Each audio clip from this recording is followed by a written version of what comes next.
And moderating the discussion will be Heather Nauert, the former spokesperson for the US State Department and a member of CNAS's Board of Advisors. Thanks to all of you for being here for this important discussion. And with that, let me turn it over to Heather to get us started. So thanks very much. And thanks to all of you for joining an important discussion today.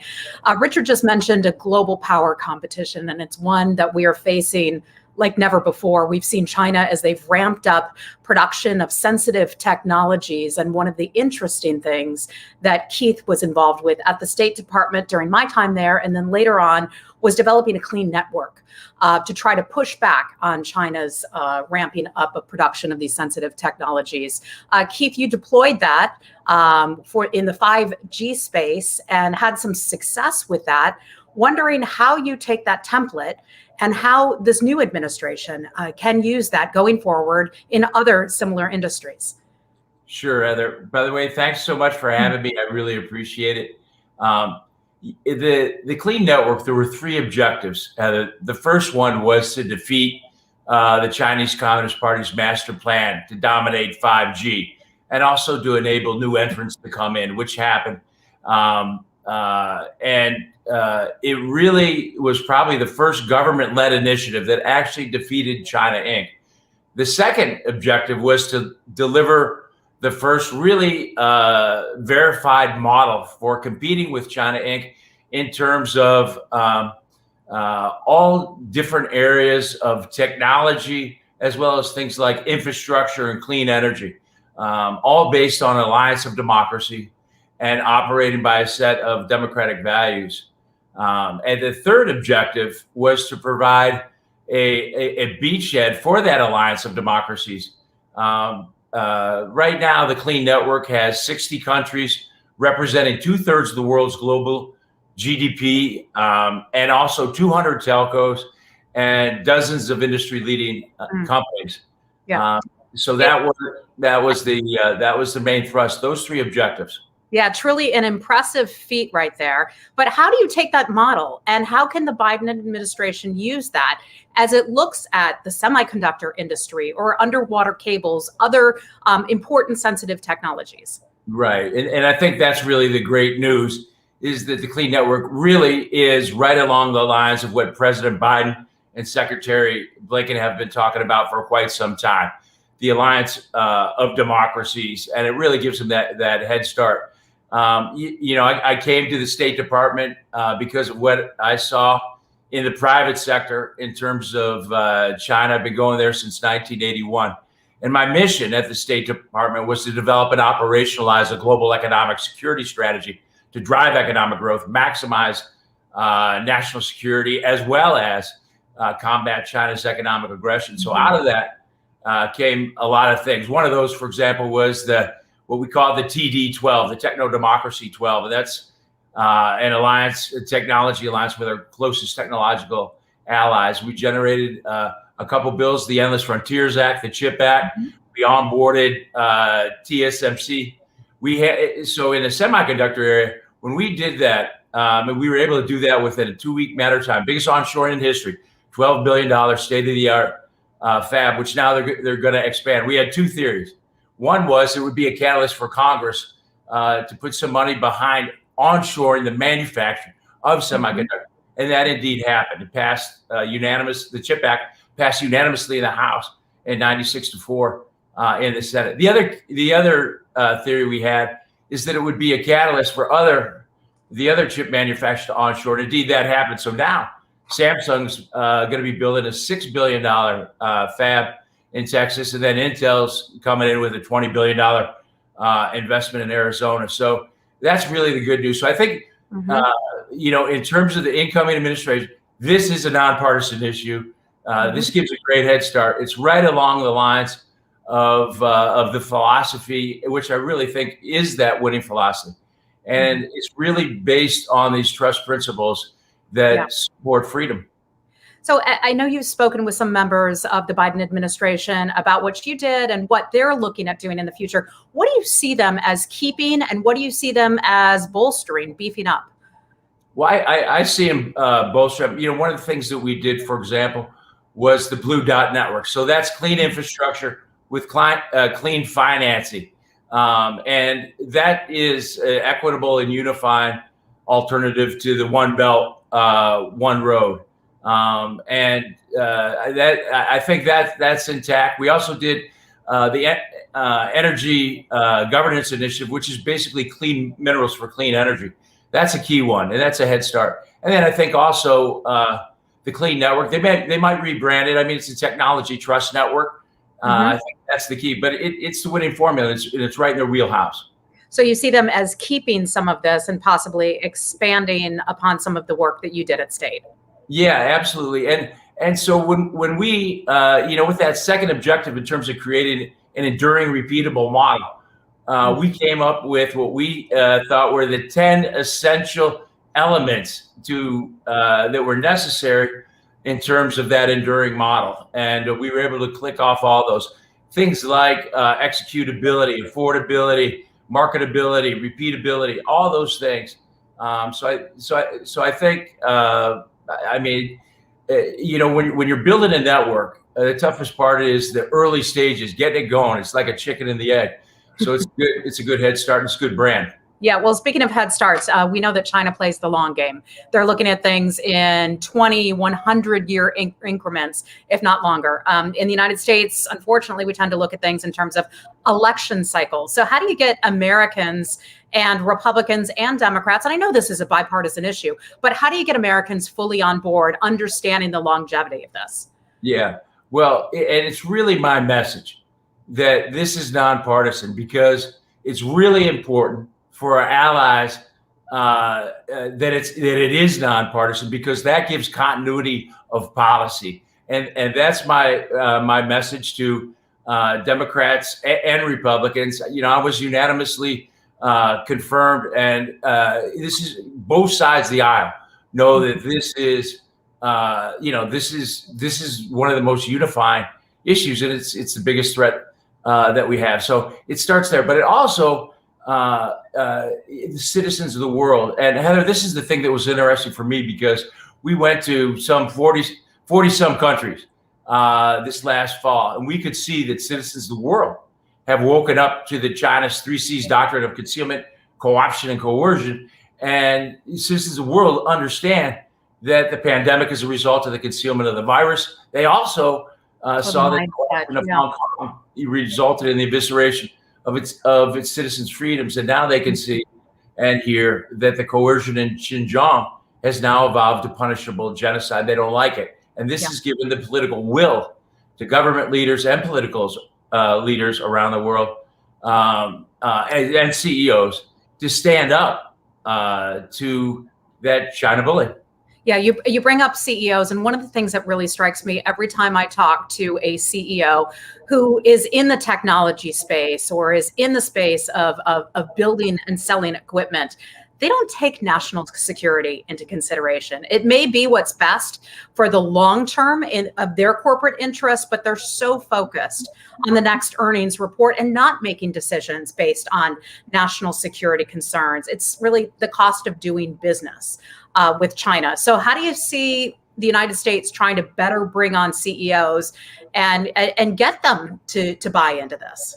Right. A great example is a year ago, this last January, I brought Secretary Pompeo out to Silicon Valley for 4 days. I want him to see it up front. He didn't go anywhere for 4 days. But we had an opening dinner at my home in San Francisco.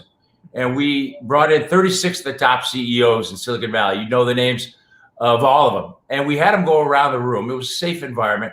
And we had them tell their China horror story. And nearly everyone had one. And at the end of that, I said, look, the Chinese Communist Party is a real and urgent threat to democracy, but it's also a real and urgent threat to your companies, because they don't want to just compete. They want to put you out of business. And I also said, hey, out here, guys, we say that corporate responsibility is social responsibility. I said, it's also national security, because we wouldn't exist without our democracy and without the United States. And we really need our allies. And you can see that there is an awakening and some are waking up a little faster than others. Mm-hmm. But I see this as a big movement, literally all over the world. Well, it's interesting that you bring that up, because social responsibility is such a thing that many CEOs have embraced here domestically. But to get them to buy into social responsibility internationally, it is another matter, and certainly something that we should encourage. What are some other ways that the United States could incentivize U.S. corporations, or rather to help give them a better competitive advantage against the Chinese and these companies that are so heavily subsidized by China, that have just a lot more free reign than our companies do here? Right. So if you look at the Clean Network, this technology trust network, the trust tenets were all about things like transparency, reciprocity, rule of law, respect for property of all kinds, respect for sovereignty, respect for the planet, respect for human rights. And what China had been doing, and we honor those, and so do our allies, but China has not. And so what they did is they used it for their competitive advantage. So if you're a company and you don't have to be transparent and you don't have to be reciprocal and you can steal intellectual property and you don't care about the law, you're going to have an advantage. So what we did with the Clean Network is we took those trust principles, and in one jujitsu move, we just put China Inc. on its back, where we said you can't play ball unless you live by these. And at the same time, it's important to maintain the moral high ground that say no country is excluded forever, so it kind of gives them a choice, where you want to play in 80% of the market, or do you want to just keep doing what you're doing? And the ultimate of the Clean Network, because one of the biggest factors out there for countries and companies is China's intimidation, retaliation, and retribution. So it provided a security blanket for their retaliation, because there's strength in numbers and power and power and unity and solidarity. So the ultimate would be, hey, so if you're sanctioning Australia or a company or H&M, then you're retaliating against all of us. So that's a big one. You mentioned the use of sanctions, and that's something that the Trump administration did pretty liberally. And I'm wondering to what extent the Biden administration will use that going forward. But before we get to that, I want to ask you about this.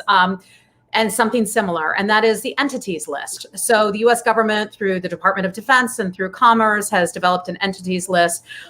Last year, a lot of folks probably watched as a Chinese semiconductor company, SMIC, which was accused of passing along sensitive technology information to the Chinese military. They were then placed on an entities list, but not all companies were. So there are other Chinese entities in that space who are not listed by the U.S. government. YMTC is one that some folks may know. What do you see the Biden administration doing in terms of that? By the way, I see him continuing that work and reviewing and making sure that they have the right companies on that list. That list is limits exporting technology to those companies. So that's one of the government's lists. There's also another list, and that's called the Pentagon list. And the Pentagon list is that United States citizens, companies can't invest in these companies because, we've basically been financing them. And, China knew this was coming. They broke your companies into an unnatural amount of subsidiaries. You never see it in the natural world. And this was for the purpose of concealment and actually deception, Cayman Islands, all that. And we matched those two lists. The overlap was only 7 companies. So I think one of the things that Congress and the administration is looking at, and this was my recommendation, is that if they're on the Commerce Entity list and we're not shipping them technology, then they should be on the Pentagon list, so we make sure we're not financing them. Those are some of the things that, in this awakening that we've got to do. And it's really, really critical. And these kind of things are big deals. And then there's also, there's the carrot side. And this goes back to like the Techno Democracy 12, where you're doing joint research. And the Endless Frontiers Act that we worked with Senator Schumer and Senator Young on, that's in Congress right now, is a $100 billion research fund in the 10 critical national security sectors. And what we showed them is we think we can get that to a $500 billion fund with private sector match and also match from our closest technological allies. So that's another example of more of a carrot approach. And you really need money that U.S. companies could access, some of it taxpayer dollars and some of it raised through the private sector.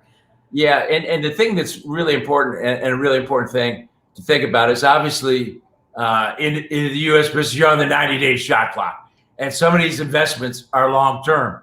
And they also need big economies of scale. So it allows companies and the government to pool funds together. And if you participate in that, then you get rights to that technology royalty free. You don't have to wait 2 years, those kind of things. And it really, we were putting this thing together and seeing if this was feasible. We got a tremendous response from countries and companies around the world. Let me ask a devil's advocate question, and that is, some might question the United States going too far and imposing too strict of controls, where the judicial system then steps in and says, "Hey, the United States, you took this matter too far. What you did wasn't right against a particular company." So, how do you protect against that?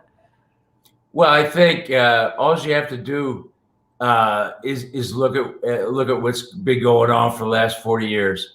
China's been in economic war with the United States for 40 years. Now, we didn't really realize it, but if you look how they systematically targeted industries by stealing intellectual property, cutting off their market, subsidizing their companies,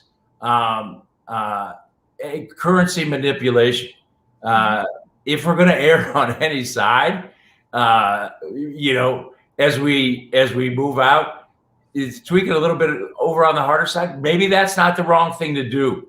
But, what we've done is we've been treated, up to this point, we've been treating them how we hoped they would be, right? We all thought capitalism would equal democracy. Well, they proved that wrong. Now we have to treat them how they really are. And, when you do an agreement with China, they're only going to honor that as long as it suits them. And if you don't believe me, ask the people of Hong Kong.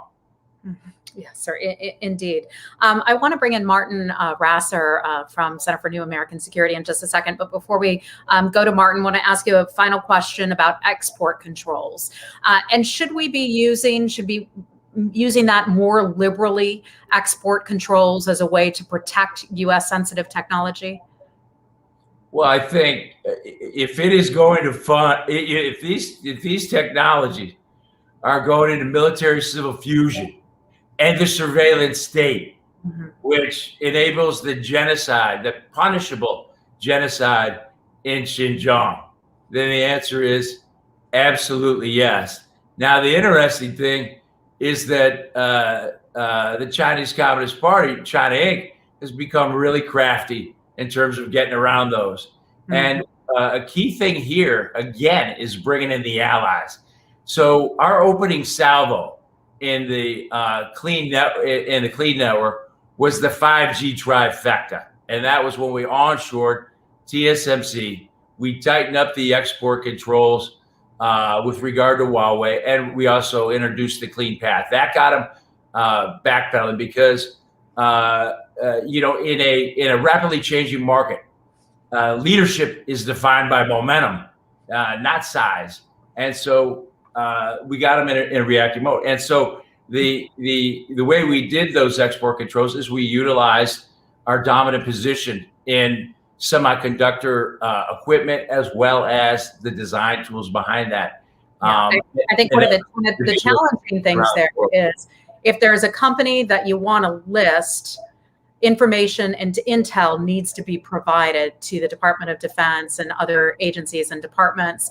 And sometimes in a place like China, it's not always easy to get that kind of intel, which is probably a perfect transition to Martijn, because he has exactly that kind of background. And we do have some questions coming in from the audience as well. Martijn's here. He's a senior fellow of technology and national security at Center for New American Security and knows all about this stuff. And one of the things he's focused on too is an open RAN technology. But Martijn, let's just start it off with you here.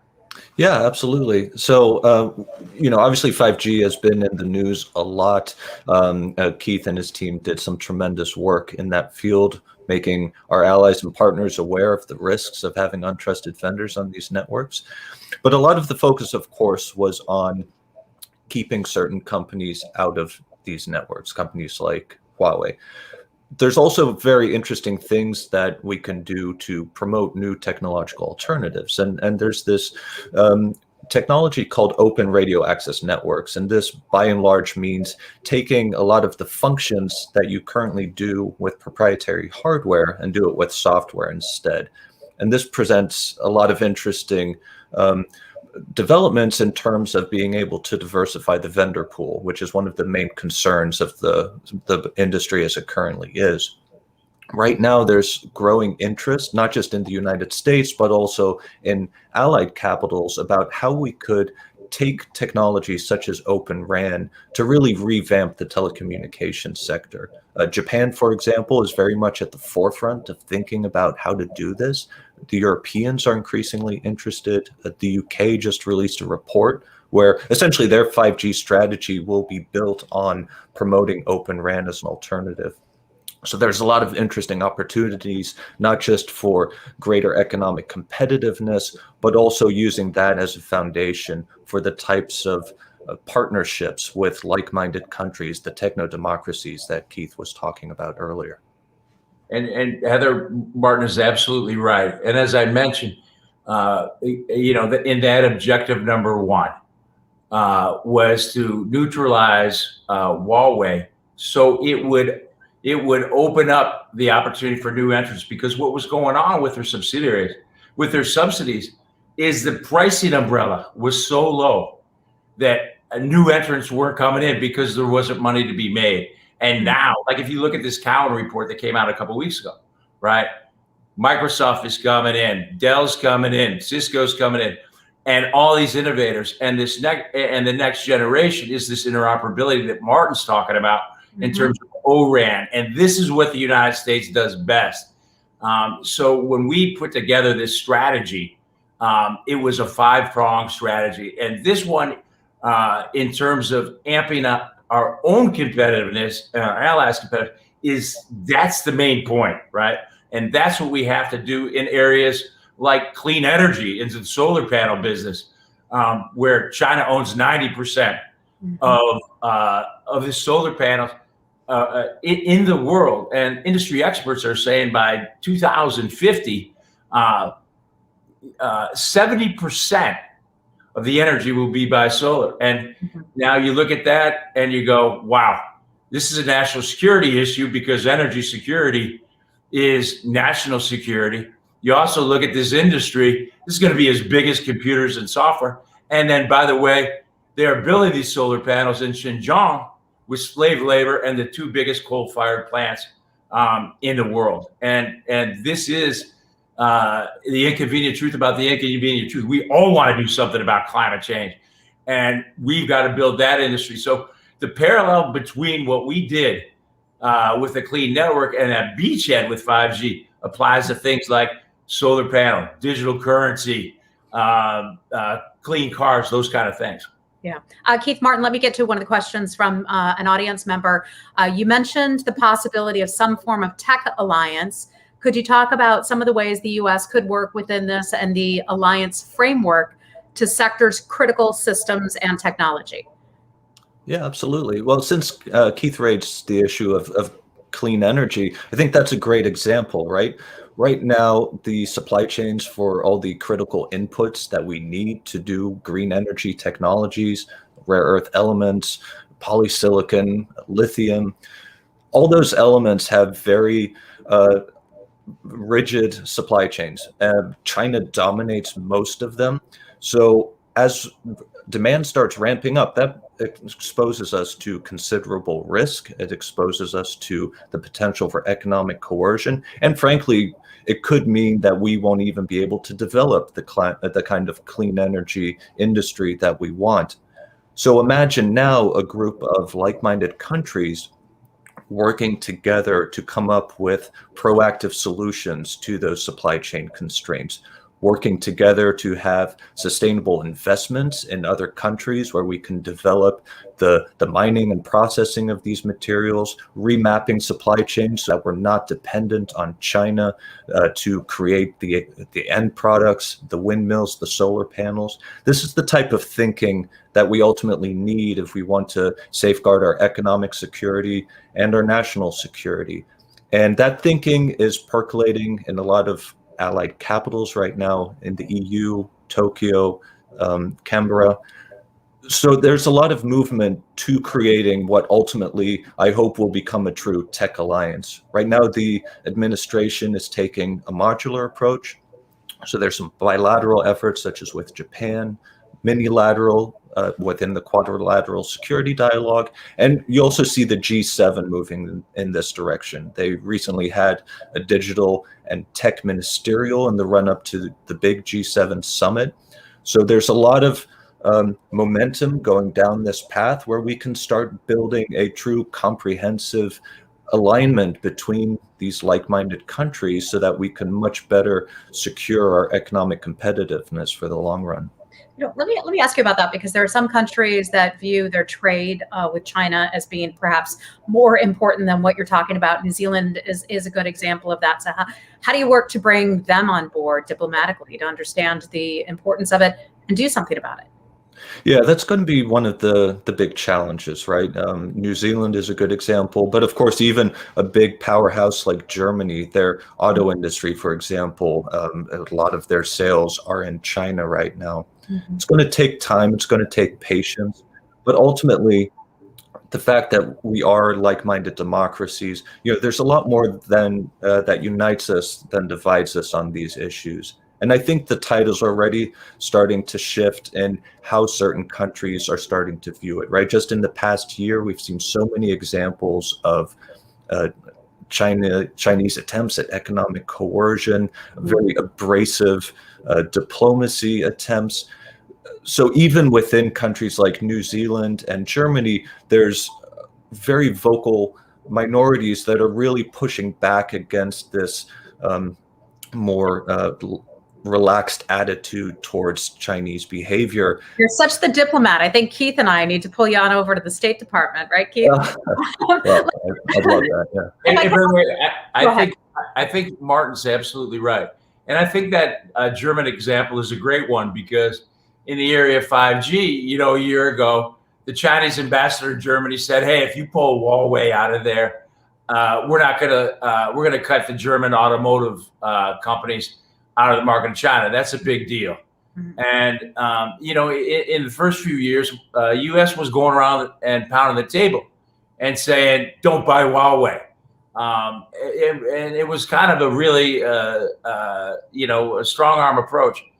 We changed that. That was one of the things that we said. It's like, why don't we treat these countries and these companies like customers? The customer's always right. And let's have a value proposition. So it was interesting. When I went over to Germany, the press asked me, they said, well, what happens if Germany doesn't join the Clean Network? What is the United States going to do? And I said, look, this decision is for the German people, and we respect whatever decision they make. But I think it comes back to German Basic Law, Article 1, which is basically their constitution from 1949. And Article 1 is about human dignity. And it is, human dignity is sacrosanct. And then there's one other sentence, and that is the government has the responsibility and a role to protect human dignity. And I said, look, if you look at a company like Huawei, they are an extension of the surveillance state that commits these acts of genocide in Xinjiang. The worst of dictators could have only dreamed of having it. And And Germany sets the standard for the world in terms of quality, reliability, data privacy, security.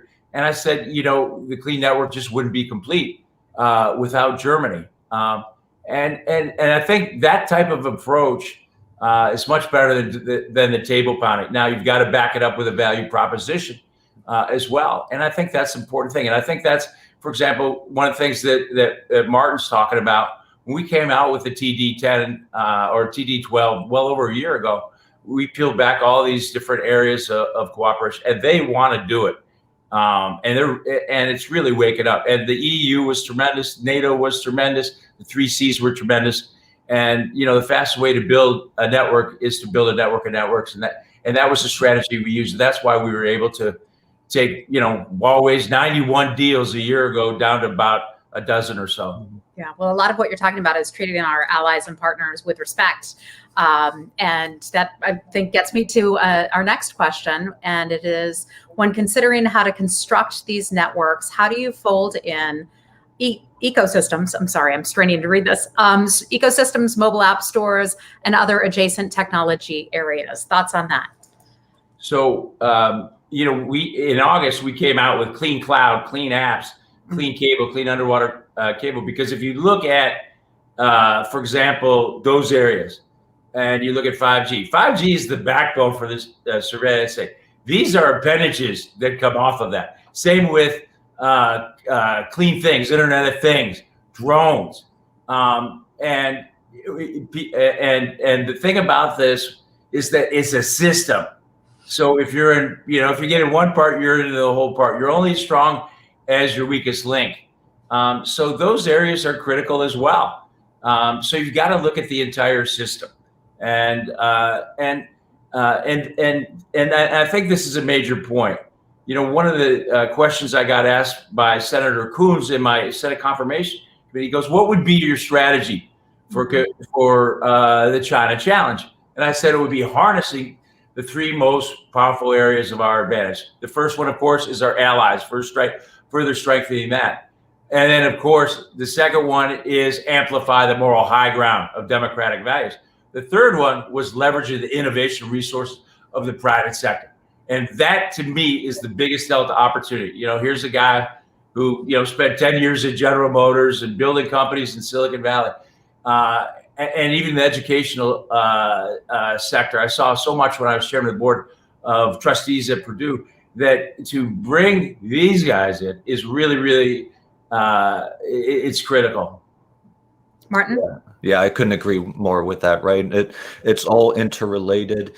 And that, again, points to why like-minded countries need to work together on this, from coordinating R&D to the standard setting process, and then ultimately also making sure that the normative aspects, how these technologies are used, we need to set the tone for that. A big part of the problem that we're having with Chinese prowess in a lot of these technologies areas is that they're also dictating how these technologies can be used, and oftentimes that is done in ways that just does not comport with democratic values. So the normative aspect is a very important component of this whole thing as well, and one that's getting a lot more attention, fortunately.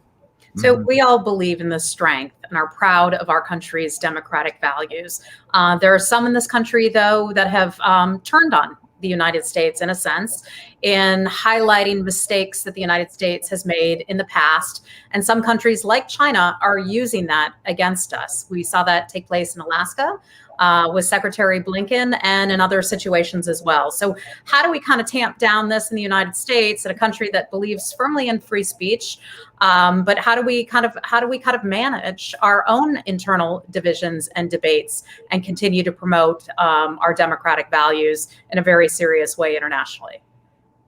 Well, by the way, we know we're not perfect, as I think Secretary Blinken said. And by the way, that first of all, that's democracy. We're trying to get better. But when you look at in economic warcraft in this area, or statecraft, let's call it statecraft, strategic positioning is key. And so the strategic positioning for this technology trust network, for this clean network, all these technologies, it is about one word, and it is about trust. Because, I'll give, for example, my first 60 bilaterals with economic ministers, foreign ministers, finance ministers, I go, how's your relationship with China? Oh, they're really important. And they kind of look both ways and go, but we don't trust them. and so that kind of clicked in my mind. I'm thinking back, at the DocuSign days, standing up on stage, thousands of people that are using it. We're not in the software business. We're in the trust business. It's the most important word in any language. You buy from people you trust. You partner with people you trust. And so strategic positioning, the value of that is your position versus your opponents. And so you don't have to be faster than the bear. You just have to be faster than the slowest guy. And there's no comparison between the trust of democracies versus the CCP. So why do you do the strategic position? To deposition your competitor. And that's what we did. When you look at things like clean currency, clean energy, clean network, this is priceless. So it boils down to, who do you trust with your citizens' personal data, your company's intellectual property, your government's most precious information? Do you trust a democracy, or you trust a country that has a National Intelligence Act that requires any citizen or company to turn over any data, information, or proprietary technology to the government? My point was really that we're good at beating ourselves up, and sometimes our adversaries will use that against us. Next question coming in. When considering, next one. What do you think about China's influence in standard-setting organizations like the ITU, and how can the United States and allies get more involved in that space? Yeah, but that's a good question. So they've done an incredible job of getting in there at what I call the nuts and bolts standards. So here's the strategy that we put together, and that gets back to those trust principles, which are trust standards, which is an umbrella standard over all these other ones. So in other words, if you're not transparent and have good governance, if you steal intellectual property, if you don't have rule of law, if you're not reciprocal, then you can't play the game. So it doesn't matter about those standards. And it's that overarching umbrella. And this is what's missing. For example, these elements is what's missing in the WTO. And to put that overarching thing in, that is the key. That really, and it's actually, that concept is that simple. Because otherwise, China's just going to keep doing what they're doing, just keep taking advantage of, they're a developing country in the WTO and all that kind of stuff. So it's really getting back to basics. Yeah. Martijn, let me direct this question to you, because you're so good in following each and every technology development here, especially from the Intel side of things. Next question is, are there Chinese companies that perhaps either of you believe that should be looked at as additions on the entity list? Is there something that the prior administration has missed, or something floating out there right now that the Biden administration needs to focus on? No, it's not so much any company that the prior administration missed. This whole process, it's constant evaluation and reevaluation. China is a particularly vexing problem because a lot of their corporate entities change their names. They create cutouts. Keith referred earlier to how they find workarounds for these types of controls and sanctions and so forth. So it's a constant game, essentially, right? Where you have to figure out what the Chinese are doing to try and circumvent the restrictions that we put in place. I think one of the bigger and better things that we can do is making sure that our allies and partners are aware of these same risks. There's more information sharing that we can do, laying out for our allies which companies are a risk and why. And likewise, they have information that could be useful to our decision makers as well. Here again is a good example of how better coordination with like-minded countries can lead to more positive outcomes. The more we're all on the same page, whether it's on entity listings or standard setting, the better off we'll be in the long run. And there's some really straightforward, pragmatic steps that we can do to make that happen. So I think the current administration is working hard on issues like that, building off of the work that went on in the Trump administration. So over the long term, I'm quite optimistic that we'll be in a better place a few years down the road. Keith, your thoughts on that? I would add 3 companies, no doubt about it, would be Alibaba, Tencent, and Baidu. These 3 companies are perhaps the most important companies to the Chinese military and to the surveillance state. And it's all along the lines of artificial intelligence. And by the way, you can see it in the open source. And we were very close to getting these 3 companies on the Pentagon list. And I think when you talk about the entity list, you want to talk about the Pentagon list, because there's no sense cutting off technology for these guys if you're financing them. And those would be at the very top of my list. And then that gets to an issue of, well, why not? And of course, it's because of commercial interest. And I think that's a politically correct way to say conflict of interest, because there's a lot at stake there. And the unfortunate thing is that the average American investor has no idea he's financing the Chinese military, their surveillance state, the genocide, because as Martin said, China's seen this coming for a long time. They've broken companies like that into an unnatural amount of subsidiaries. And then those go into the emerging index funds, like the MSCI Emerging Index Fund, FTSE, the Bloomberg, Barclays Fund. And then those go in products like 431 emerging market products for a company like BlackRock. And they're in there. And then those go into the $11.7 trillion pension funds. And the American public has no idea about it. Mm-hmm. So, if you ask me, my recommendation on that, minimum, it should disclose to the citizens. It's only right. And what would that disclosure look like? Would that look like a SEC filing, or what ideas do you have? Well, there'd be a number of them. The first one would be that your pension fund has the following Chinese companies in it. The University Endowment Fund, here's the list of Chinese companies. And by the way, here's the ones that are on the Commerce Entity List. And by the way, yes, and you can get into the funding too. So when a company goes public, here's the Chinese companies that are invested in, because you got to peel back all kinds of layers. And even for the venture capitalists out in Silicon Valley, here's the limited partners, the Chinese companies that are invested, because they have done such an amazing job of concealment.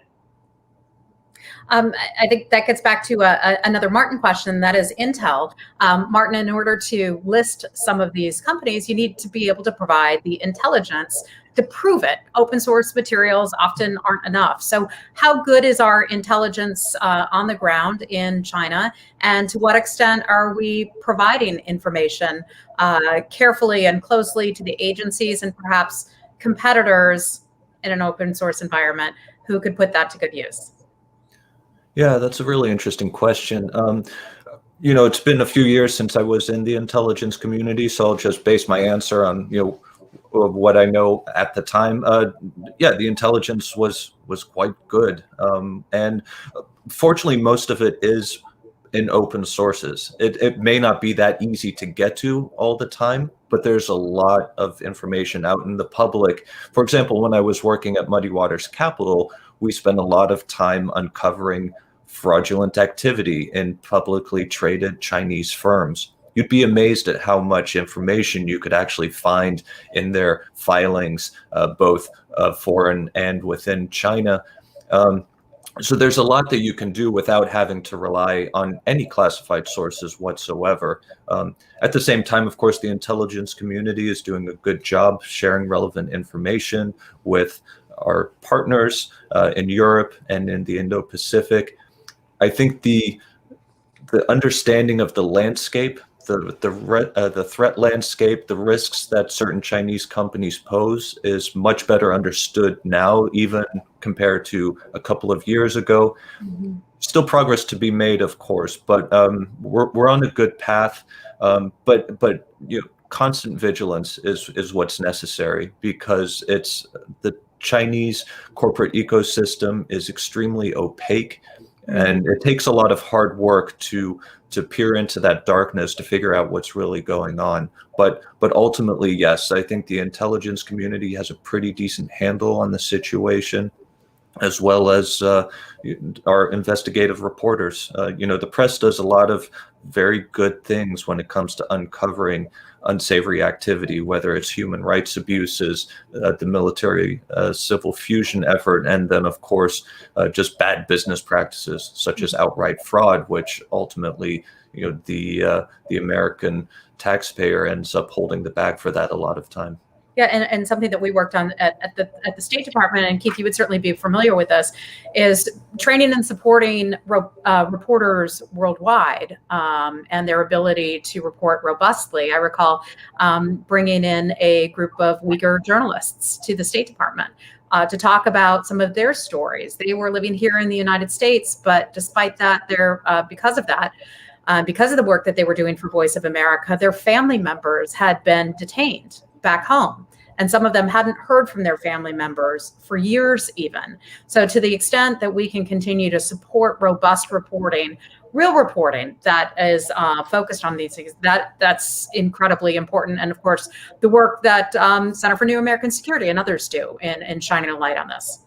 By the way, you're absolutely right. And, anytime I would have a press conference or a briefing or something like that, I would thank the press, because it is a noble profession.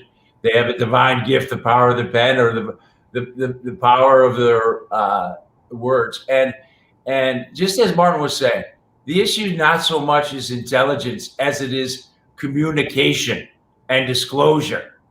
And this is where you really, really need the press. The example, the last press conference I held, that's where we put out the fact sheet with 1,200 Chinese subsidiaries that were based on the 44 Pentagon list companies. So in other words, you've got to get those facts out there. You have to be able to disclose that, because transparency is the best disinfectant. Mm-hmm. And the thing we cannot forget is that if we're going to shine a light of transparency on China, we've got to shine it on ourselves as well. And that's where the tough part comes in. And it's going to take courage, and I think it's going to take strength. But I think you're seeing a lot of movement along those lines, and the press is absolutely vital to that. And our intelligence agency, right? It's the best. It's the best in the world. The one comment I would have on that is that in that area, what we're really good at is defense, the military side. What we're not good at is economic warcraft. And I think that's taken our great abilities in the defense area and shifted it to the economic area, because that's the tool of choice these days. That's what we're waging. The probability of a kinetic conflict is much lower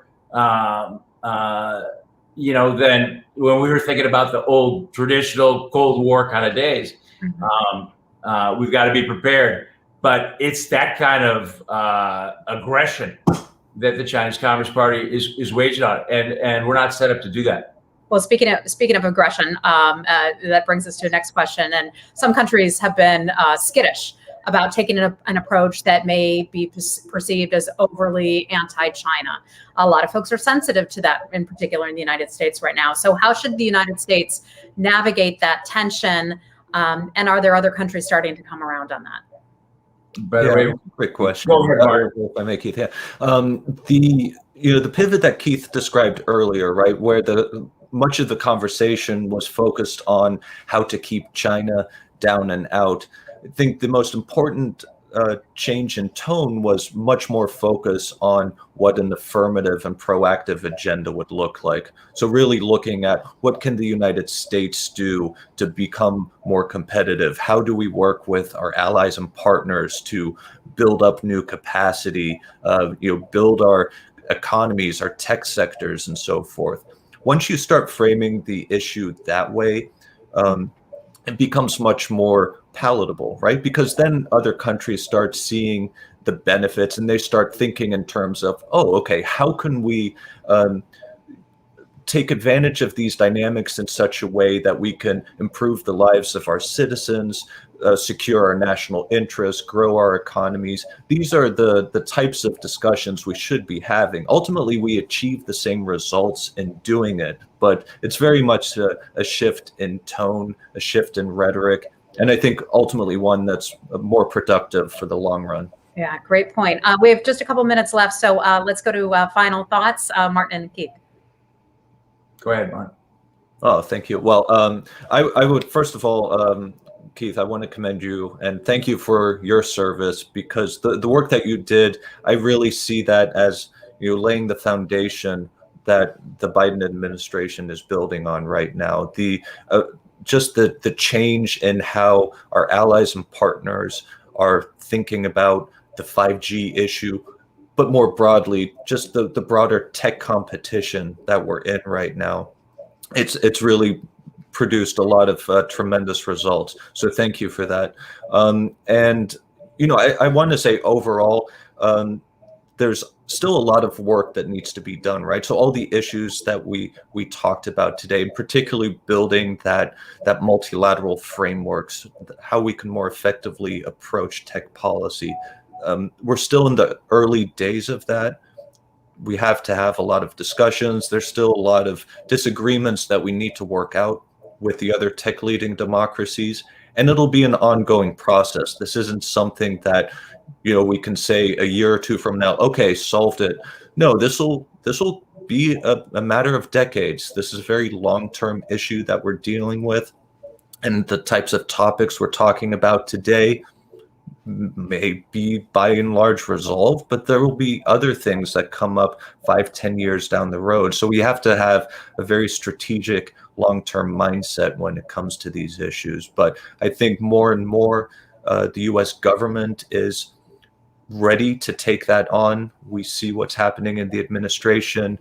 Congress is very much thinking along these lines. We've mentioned the Endless Frontier Act. There's the Strategic Competition Act. I think we're moving towards a true national strategy for technology, one where we focus on promoting our capabilities, partnering with allies, but also protecting the technological advantages that we have. So I would say overall, I'm quite optimistic about our future, and I think there's very good things ahead for us.